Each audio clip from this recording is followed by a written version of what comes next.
अभिनय जी, न्यूज़ तक से जुड़ने के लिए शुक्रिया। गुरुवार 31 जुलाई को जो भी प्रकरण दिल्ली में घटित हुआ, जिस तरह की बर्बरता टीचर्स पर हुई, जिस तरह टीचर्स को पीटा गया, शुरुआत से एक बार आप बताएँ कि क्या कुछ हुआ? क्योंकि इस आंदोलन के कर्ता-धर्ता आप हैं। आपने कोशिश भी की पूरा दिन एसएससी के डीओपीटी विभाग के मंत्री से भी मिलने की। जी, जी। जी, हमारा यही आह्वान था कि हम सारे शिक्षक मिलकर के डीओपीटी मिनिस्टर साहब से मिलेंगे, क्योंकि ये जो एग्ज़ाम सिस्टम पूरी तरीके से बर्बाद हो चुका है, इस पे बात करेंगे। बात सिर्फ एसएससी की नहीं थी, एसएससी, रेलवे, टीचिंग एग्ज़ाम, इन सब भर्तियों को कैसे फेयर किया जा सकता है, कैसे टाइम बाउंड किया जा सकता है, क्या ऐसे स्टेप हैं जो लिए जा सकते हैं कि बच्चों के लिए जो परेशानियां होती हैं, पेपर कैंसिल हो जाता है, इन सब पे बात करने के लिए। तो बहुत शांति तरीके से हमारा प्लान था कि हम डीओपीटी मिनिस्टर साहब से मिलेंगे, और हम लोग पहुंचे भी। उन्होंने ये कहा भी कि ठीक है, 4 लोग आप बता दीजिए, 4 लोगों को आपको डीओपीटी मिनिस्टर से मिलवा देते हैं।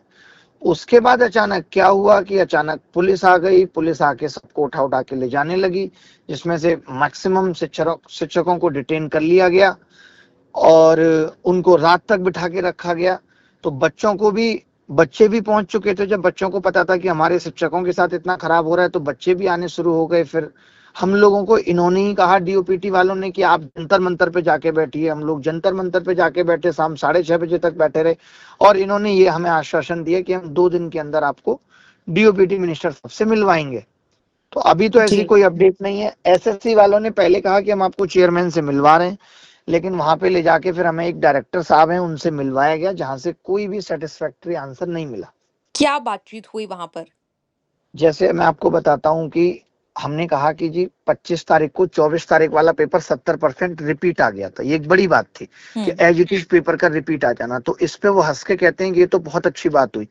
मैंने कहा सर कैसे हुई अच्छी बात? तो वो कहने लगे कि 24 तारीख वाला बच्चा जो आया है उसको देखेगा कि ये तो पढ़ के नहीं जाना, और हमने वही पूछ लिया, तो उसके लिए एक सरप्राइज हो जाएगा। तो इस तरीके की मतलब मजाक, वो अपना एग्जाम्पल देने लगे। हम इंजीनियरिंग में थे, तो जो एक बार सवाल आ जाता था वो हम नहीं पढ़ के जाते थे। उस चीज को यहाँ पे कंपेयर कर रहे हैं, जो कि एकदम गलत था। कि पहली बात तो 24 तारीख वाले पेपर आप एज इट इज पूछ लोगे, तो बच्चे के पास तो एक दूसरे से वो आंसर पूछ लेता है, ये तो पेपर लीक हो गया। हमने कहा आप गलत सवाल पूछना कब बंद करोगे? ये तभी बंद हो सकता है जब बच्चों से आप 100-100 रुपए वसूलना बंद कर दो।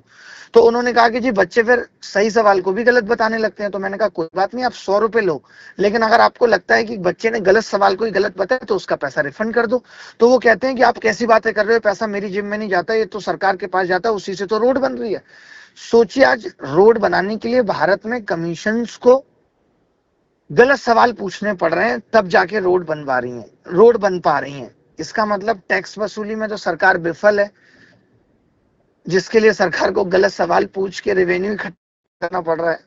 फिर तो सरकार कल को ऐसा कर सकती है कि चालान हर छोटी बात पे काटने लगेगी। आपसे बोलेगी कि आपकी कार की स्पीड इस वाली रोड पे 20 नहीं हो सकती, फिर अगले पे 30 नहीं हो सकती। आप कंफ्यूज हो जाएंगे, फिर 20-20 हजार के चालान काटेगी, फिर कहेगी हम तो रेवेन्यू वसूल रहे हैं इसलिए, ताकि रोड बना सके। तो ये एकदम तानाशाही वाली बातें हैं। वहां से कोई सेटिस्फैक्टरी जवाब नहीं मिला। जी। मैंने कहा कि सर सीपीओ का रिजल्ट नहीं आया, तो मुझे बोलते हैं रखा लैपटॉप, रिजल्ट बना हुआ है, ले जाइए। ये बात करने के तरीके हैं एक अधिकारी के, कि ले जाइए। मैं क्या करूंगा? मुझे थोड़ी अच्छा डालना है रिजल्ट का। मैं तो बच्चों के लिए बात कर रहा हूँ, बच्चों को रिप्रेजेंट कर रहा हूँ। वो चाहते हैं बच्चों को बोल के दिखाओ कि ले जाइए लैपटॉप, वो तो अस्तर क्या पंजर भी नहीं छोड़ेंगे अभिनय जी, लैपटॉप का। क्या एडिक्विटी वेंडर को लेकर भी बात हुई?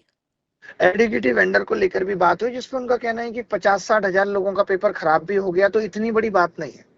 यानी उनके लिए मामला इतना सीरियस नहीं है कि 50-55 हजार बच्चों का। हमने कहा दूर सेंटर डाल रहे हो, तो इस पे उनका कहना था कि अरे दूर सेंटर क्या है, मैं जब अपने जमाने में एग्जाम देता था, जनरल ट्रेन के डब्बे में लटक के जाते थे, ऐसा होता था वैसा होता था। ये सब चीजें हो रही थी।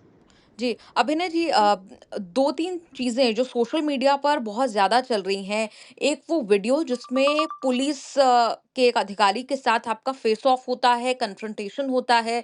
अधिकारी आपसे आपकी मर्दानगी को लेकर बात जो है वहाँ तक पहुँच जाती है। एक बार उस पूरे प्रकरण को बताइए कि दरअसल हुआ क्या था? क्या बातचीत हो कुछ रही भी थी नहीं, वहाँ पर? कुछ भी बात नहीं थी। उन्होंने कहा संसद संसद चल रहा है, बोलो मत बोलो मत, वो इस तरीके से बात कर रहे थे। तो मैंने बोला बहुत आराम से बात कर रहे हैं, आप इतना मत डरिए, नॉर्मली बात करेंगे, कोई कुछ नहीं करेगा। मेरा सेंस वो था कि आप परेशान मत होइए, डरने से मेरा मतलब था। तो वो कह रहे उन्होंने कहा कि वर्दी पहन के दिखाओ तब समझ में आएगा। तो मैंने कहा कि मैं तो 2017 में वर्दी पहन के उतार चुका हूँ।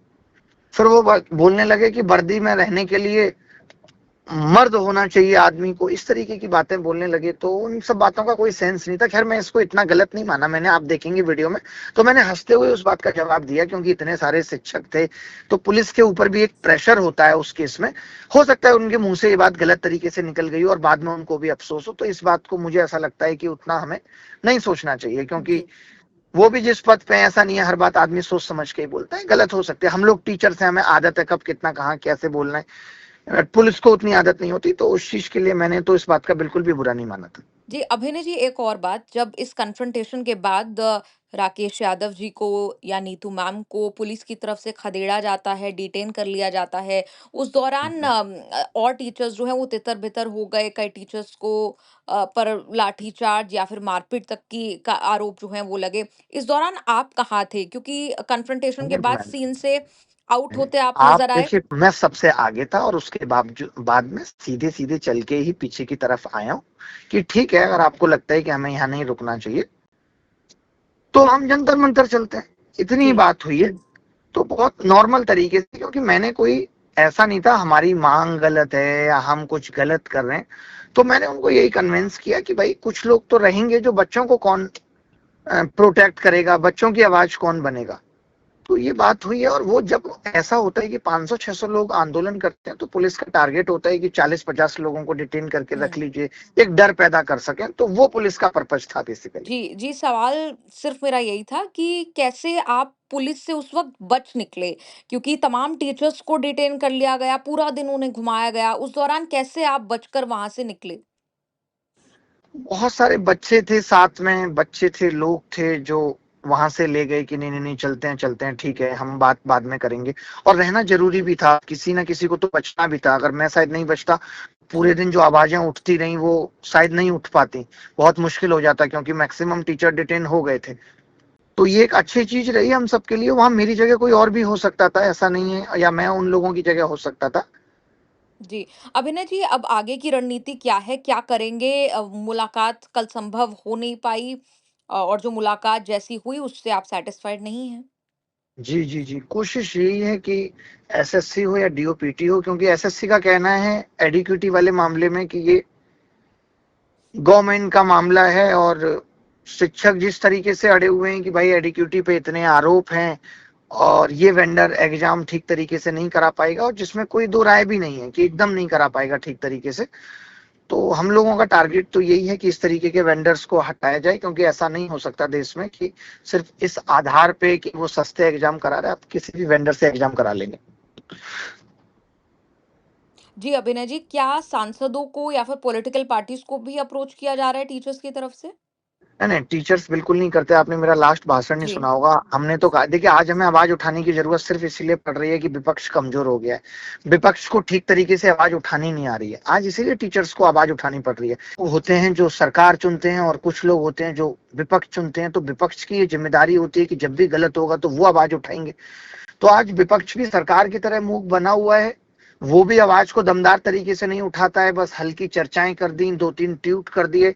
ऐसे ये सिस्टम ठीक होने वाला नहीं है, इसीलिए शायद आज इतने शिक्षकों को आगे आना पड़ा। जी, अभिनय जी, बहुत-बहुत शुक्रिया न्यूज़ तक से जुड़ने के लिए। हम आपके जी अच्छे जी। स्वास्थ्य की कामना करते हैं।